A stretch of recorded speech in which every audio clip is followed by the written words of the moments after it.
अगर आईएएस बनने के लिए, आईपीएस बनने के लिए सैक्रिफाइस करना नहीं पड़ेगा, अगर उसके लिए आपको त्याग नहीं करना पड़ेगा, तो आज पूरे इंडिया में हर घर में आपको आईएएस आईपीएस मिल जाएंगे. So when you are entering into this game of UPSC or MPSC, make sure that you have to sacrifice anything which will take you to your goal. लेकिन प्रॉब्लम ये है कि हमें टेंशन होती है, यार दोस्त की एंगेजमेंट है, उसकी बर्थडे पार्टी है, उसकी शादी है, अटेंड नहीं करूंगा तो बोलेगा मैं तेरी शादी में नहीं आऊंगा, एंड ऑल. लेकिन बिलीव मी, जब आप आईएएस बन जाओगे, वो सामने से याद दिलाएगा, भाई इनविटेशन कार्ड नहीं भेजा तूने. समझ रहे हो? तो जो कुछ भी इसके लिए सेक्रीफाइस कर रहे हो, वो जब आप उस पोस्ट पे पहुंचोगे, सब कुछ वर्थ है, सब कुछ. ये जितने भी फोटोग्राफ्स लगे हैं, सर ने जैसे बताया कि जितने भी इंसान सक्सेसफुल हुए, अगर आप उसकी लाइफ स्टोरी देखेंगे तो कहीं ना कहीं एक मोमेंट आता है जहां पे वो इंसान की जो स्ट्रगल है वो पीक पे हो जाते हैं. वो इस मोमेंट पे आपको डिसाइड करना है कि आपको वहां से यू टर्न लेना है या आपको वहां से आगे निकलना है. इन सब लोगों ने डिसाइड किया कि उनको वहां से आगे निकलना है. एंड दैट इज द फंडा ऑफ लाइफ. सक्सेस उन्हीं को मिलता है जो इस स्ट्रगल वाले मोमेंट से आगे निकलने की सोचता है. जब भी आपको लगे कि आपके सिर पे बहुत मुसीबत है, जब भी आपको लगे कि आप हर तरह से गिर चुके हैं, जब भी आपको लगे कि आपके पास कोई ऑप्शन नहीं है, तब एक चीज आप अपने दिमाग में लाइएगा कि यही मोमेंट है जहां से आपकी तकदीर बदलने वाली है. क्योंकि डायमंड जो होता है वो जितना ज्यादा घिसता है उतनी ज्यादा उसकी वैल्यू होती है. सोना जो होता है वो जितना ज्यादा तपता है उतनी उसकी वैल्यू होती है. अगर आप जिंदगी में तप रहे हैं, अगर आप जिंदगी में घिस रहे हैं, अगर आपको लग रहा है कि आप हर तरह से मुसीबतों में गिरे हुए हैं, तभी आपकी जो वैल्यू है वो बढ़ने वाली है. और यही मेरा एटीट्यूड रहा है. लोग बोलते हैं कि तुम्हारी फाइनेंशियल कंडीशन ठीक नहीं थी, पापा इलेक्ट्रिशियन थे, मम्मी हाउसवाइफ थी, डायमंड के कारखाने में काम करती थी, उसके बाद उन्होंने मैरिज में रोटियां बनाने का काम किया और उस तरह से मैं पढ़ा.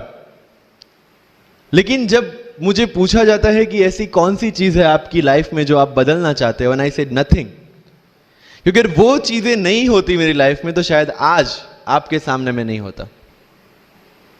तो अगर लाइफ में प्रॉब्लम्स है, अगर लाइफ में स्ट्रगल है, जैसे सर ने बोला है struggle is a part of life, and I strongly believe in that. क्योंकि अगर हम दिल्ली में थे, मेरे दोस्त के साथ में निकला बाहर घूमने, तो बोलता है यार ऐसी लाइफ चाहिए, कोई मगजमारी नहीं, आराम से बैठते हैं पूरे दिन एसी वाले कमरे में, बहुत सारे पैसे है और कोई टेंशन नहीं, ऐसी लाइफ चाहिए मुझे. मेरे पास ऑप्शन है. बोलता क्या?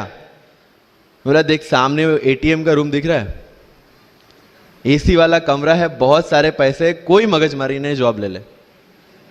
क्यों आईएएस आईपीएस में दिमाग खराब कर रहा है? अगर स्ट्रगल नहीं चाहिए तो you have to compromise with that life.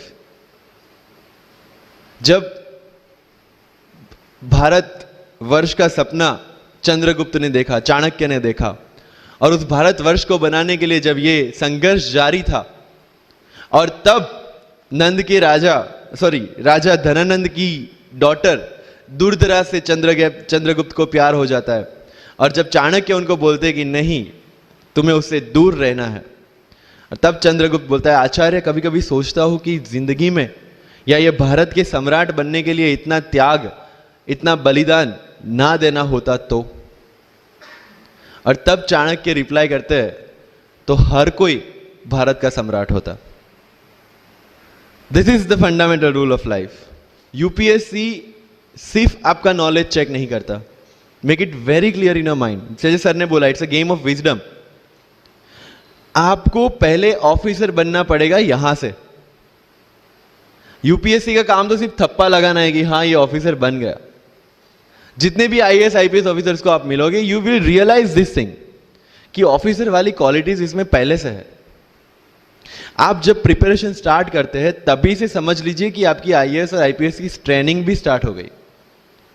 Because जो क्वालिटीज आपको चाहिए as an officer, as a IAS, as an IPS, क्या क्वालिटीज चाहिए? फर्स्ट ऑफ ऑल कॉन्फिडेंस, कि जब आप उस सीट पे बैठते हैं आपके सामने कोई भी क्वेश्चन आएगा you will be able to handle the issue. ये कॉन्फिडेंस लेके आपको उस सीट पे बैठना है. यही कॉन्फिडेंस चाहिए when you start the preparation. Decision making, अगर हर एक टॉपिक पे आप हर एक कोई को पूछने जाते हैं भाई इसमें कौन सी बुक पढूं, इसमें क्या पढूं, इसमें क्या करूं, then you are not suitable for this exam. आज मेरे पास काफी मैसेजेस आते हैं, sir please give me your strategy. I am sure आप में से काफी लोगों ने किसी टॉपर्स को पूछा होगा please share your strategy. Why? हर एक की स्ट्रेटजी अपनी खुद की होती है। अगर आज 990 लोग यूपीएससी में सिलेक्ट हुए तो यू विल गेट 990 स्ट्रेटजीज, क्योंकि हर एक की स्ट्रेंथ और हर एक की वीकनेस अलग है। You have to understand this. आप कभी डॉक्टर के पास जाते हैं बीमार होके और कभी डॉक्टर को यह बोला है सर जो आगे वाले पेशेंट को दी ना मुझे वही मेडिसिन चाहिए? डिड यू से लाइक दैट? नो, क्योंकि उसकी बीमारी अलग है, मेरी बीमारी अलग है। सेम चीज विथ यूपीएससी, आपकी स्ट्रेंथ और आपकी वीकनेसेस अलग है, किसी टॉपर की स्ट्रेंथ और किसी टॉपर की वीकनेसेस अलग है। Why should I walk on the same path, जबकि मुझे पता है कि वो मेरे लिए बना ही नहीं। I have to create my own path. मेरा यूपीएससी का जो बुक लिस्ट है वो अगर आप देखेंगे ना तो यू विल फाइंड कि ये completely out of the box book list है। मैंने कभी लक्ष्मीकांत नहीं पढ़ी। आई नो यूपीएससी फ्रेटर्निटी के लिए ये बहुत बड़ा स्टेटमेंट है। I never read Shankar IAS, I never read Yojana, I never read Kurukshetra. I didn't do writing practice for mains. मैंने मेंस में GS2, GS3, GS4 का एक एक पेपर, एक ऐसे और ऑप्शनल का एक एक पेपर लिखा है। That's all about my writing practice. Because I knew what are my strength and what are my weaknesses. Mains में 3 चीजें होती है, handwriting, speed and content. When I was so sure about my handwriting and my speed, why should I waste my time on writing the papers? Instead of that, I focused on improving my content. Getting my point? So if you are the aspirant की जिसको लगता है कि 3 घंटे में मेरे से paper finish नहीं होता, then go for writing practice. Then write as much as you can because you need that. But किसी टॉपर ने 50 पेपर लिखे हैं, 3 टेस्ट सीरीज ज्वाइन किया है, इसलिए मुझे भी करना पड़ेगा। No, that's not the rule in UPSC. किसी ने ये टेस्ट सीरीज ज्वाइन की, मैं वहां चला गया, किसी ने वो टेस्ट सीरीज की, मैं वहां चला गया। No, you have to create your own path and this was the biggest part of my UPSC preparation. सुनो सबकी, करो मन की। This is applicability of your mind, क्योंकि आपकी स्ट्रेंथ, आपकी वीकनेस आपसे ज्यादा अच्छा कोई नहीं जानता। आपके पेरेंट्स भी नहीं, आपका सबसे क्लोज टीचर भी नहीं। आपको 3 बार चीजें पढ़ के समझ में आती है, किसी को 5 बार पढ़ के समझ में आती है, किसी को 1 बार समझ में आ जाती है। But I want follow the same path जो आगे लोगों ने फॉलो किया है। वो मेरे लिए बना ही नहीं है। I have create my own path. Getting my point? Yes और नो? सो जो मजदूरी है वो सड़क पे एक इंसान 12 घंटे गड्ढा खोद के भी करता है और एक टॉप कंपनी का सीईओ भी 12 घंटे दिमाग चला के मेहनत करता है। लेकिन how he is different from that person on the road? Because he uses his mind. In UPSC we are suppose to do the same. मुझे पता चला कि भाई लक्ष्मीकांत मेरी मेंस की रिक्वायरमेंट फुलफिल नहीं करता। प्रीलिम्स जैसे सर ने बताया was not into consideration. I know कि उसमें सिर्फ एक ब्रिज क्रॉस करना है, एक हर्डल क्रॉस करना है। अगर मैं प्रीलिम्स में 180 भी लेके आया, 190, इवन 200 भी लेके आया, तो मेंस में तो मैं सबके बराबर ही खड़ा हूं। Why to waste your time and energy on something which is just qualifying? Instead of that, put your focus and energy to something, mains and interview, कि जिसकी वजह से आपको सर्विस मिलना है। Good marks in mains ensure that you are in the list. Good marks in interview ensure that you get the service of your preference. Prelims is about quality. Mains is about quantity. Prelims में always मेरा target एक ही था, जो भी test में देता था, जो भी मैं सॉल्व करता था, I just need to cross 120, that's all. जितना सेफली मैं 120 क्रॉस कर लेता था, I put the paper aside, क्योंकि आज तक यूपीएससी का कट ऑफ कभी 120 से ऊपर गया नहीं और जाने वाला नहीं है। That was very clear in my mind. So minimum risk लेके मैक्सिमम आउटपुट लेना वो प्रीलिम्स का काम था। एंड उसके लिए आपको सिर्फ प्रैक्टिस ही चाहिए। As sir said, there is no separate preparation for prelims. What I did, January तक mains oriented preparation, February से I started test series। Vajiram में January से test series start हो जाती है। I started test series, I started revising the things and then prelims आ गया, दे दिया, खत्म। So मेरा strictly एक ही चीज आपको कहना है कि अगर आपका prelims जून में है तो mid of May तक सारी test series खत्म कीजिए। लास्ट 15 डेज में सिर्फ यूपीएससी के प्रीवियस ईयर के पेपर्स कीजिए, तो आपका जो माइंड सेट है वो यूपीएससी एंगल से सेट हो जाएगा। जो पर्सनालिटी टेस्ट लास्ट में यूपीएससी लेता है, इंटरव्यू नहीं है वो। We consider it as interrogation. Interview को इंट्रोगेशन लेके चलते हैं, वहां पे पूछताछ होगी नहीं। अगर यूपीएससी के इंटरव्यू में 10 में से 9 क्वेश्चन के आंसर भी आप सॉरी सर और sorry ma'am I don't know कह के देते हैं, उसका कोई इंपैक्ट नहीं पड़ता। इंपैक्ट पड़ता है वो 9 क्वेश्चन न आने का प्रेशर आप कैसे हैंडल करते हैं। आपके पसीने छूट जाते हैं या आप वही टेम्परामेंट के साथ इंटरव्यू कंटिन्यू करते हैं। मार्क्स उस चीज के, मार्क्स है आपकी सोच के। एक ऑफिसर के तौर पे जब आपको आईएएस या आईपीएस की सीट पे बिठाया जाएगा, how will you treat the citizens of this nation? What will be your attitude to each and every person who is going to come and meet you? These things are being tested during UPSC interview. और इस सारी journey में अगर सबसे important कोई चीज है तो that is your learning attitude, और not for UPSC, for life even. Because when I am speaking in front of you in Hindi and English, to be very clear, I belong to rural background of Gujarat, और मेरा study जो हुआ है वो पूरा Gujarati medium में हुआ है, गवर्नमेंट स्कूल में। 12th तक का स्टडी मेरा गवर्नमेंट स्कूल में हुआ है, गुजराती बोर्ड में, गुजराती मीडियम में। And yet I can give my UPSC interview in English in Delhi and score such marks. Where did it come from? कहां से आता है ये? मुझे अभी भी याद है, मेरा college national institute of technology Surat था, जहां पे मेरे साथ जो पढ़ने वाले बच्चे थे वो सारे सीबीएसई आईसीएसई वाले थे, और मैं एज ए एलियन वहां पे पहुंचा था, क्योंकि तब मुझे पता चला कि मैकडी जैसा भी कुछ है और उसमें बर्गर जैसा भी कुछ मिलता है। That was my first exposure to any metro city.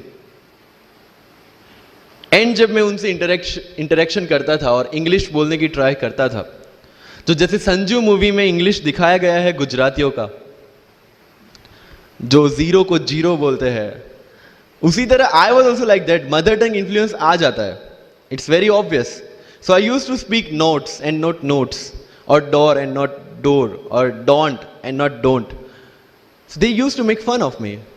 Safin, it's not don't, it's don't. Okay, fine. I had 2 options. Either I stop speaking English with them or improve on that and go ahead. I decided the second option. When I started my preparation of civil services, जो English medium में करनी थी, वाजीराम में मैंने coaching किया, जहाँ पे पूरा इंग्लिश मीडियम में था, सारे सब्जेक्ट्स मेरे लिए नए थे। I started from the scratch. I started from the English medium NCERT of standard 5 and 6, Gujarati dictionary, Gujarati to English dictionary, and then I started my preparation. कभी कभी ऐसा होता था कि द हिंदू का पूरा एडिटोरियल पढ़ लिया और उसके बाद आई वाज लाइक कि मैंने क्या पढ़ा। ये होगा, सबके साथ होगा। बट उस जगह अगर आप टिक गए, उस जगह अगर आपने पेशेंस रखा, उस जगह आपने अगर सर्वाइव कर दिया, तो इस एग्जाम में भी सर्वाइव कर जाओगे। क्योंकि यूपीएससी की जो रेस है उसमें कभी भी कछुआ, कभी भी खरगोश नहीं जीतेगा। इसमें जीतने वाला ऑलवेज कछुआ ही होगा, जो स्लो बट स्टेडी रहेगा। लग जाते हैं 5 साल भी लग जाते हैं, 7 साल भी लग जाते हैं, 9 साल भी लगे हैं लोगों को एग्जाम क्लियर करने के लिए। लेकिन बिलीव में जब रिजल्ट आएगा ना, तो वो सारा सेक्रीफाइस आपको वर्थ लगेगा। आप पढ़िए लोगों के इंटरव्यूज। मैंने क्या किया कॉलेज के 4 साल में, I went through each and every interview of UPSC toppers on YouTube. Ira Singhal से लेके टीना डावी मैम तक सबकी इंटरव्यूज मैंने देखे। For what? Just to know कि उन्होंने ऐसी कौन सी गलतियां की थी जिससे इनको इतना टाइम लग गया, और मुझे कौन सी गलतियां रिपीट नहीं करनी है। क्योंकि चाणक्य ने कहा है कि दूसरों के एक्सपीरियंस से जो सीखते हैं ना, वो जल्दी आगे आ जाता है। क्योंकि खुद सब कुछ अनुभव करके सीखने के लिए जिंदगी काफी छोटी है। I did the same. 4 साल में हर एक टॉपर का इंटरव्यू देख लिया, चीजें समझ ली कि ऐसी कौन सी चीजें जो इन सब ने की है, और ऐसी कौन सी चीजें हैं जो गलतियां हैं जो इन्होंने की और जो मुझे रिपीट नहीं करनी है। सो जब युद्ध के मैदान में हम उतरते हैं, इस चक्रव्यूह में उतरते हैं, तो अभिमन्यु की तरह नहीं, अर्जुन की प्रिपरेशन के साथ उतरना है कि हमें पता होना चाहिए कि इससे बाहर कैसे निकले। I did the same. College के 4 साल इंटरव्यूज देखे, ब्लॉग्स पढ़े, समझा कि इसमें कॉमन मिनिमम क्या है। वो जो कहानी अगर आपने सुनी हो कि शार्पनिंग द एक्स, रोज अगर आप पेड़ काटने के लिए जाते हैं तो you have to sharpen your axe. Otherwise day by day आपकी जो एफिशिएंसी है वो कम होती जाएगी। 4 years in my college I sharpen my x, जिससे 1 साल में मुझे कहीं पे रुकना ना पड़े। This was the strategy.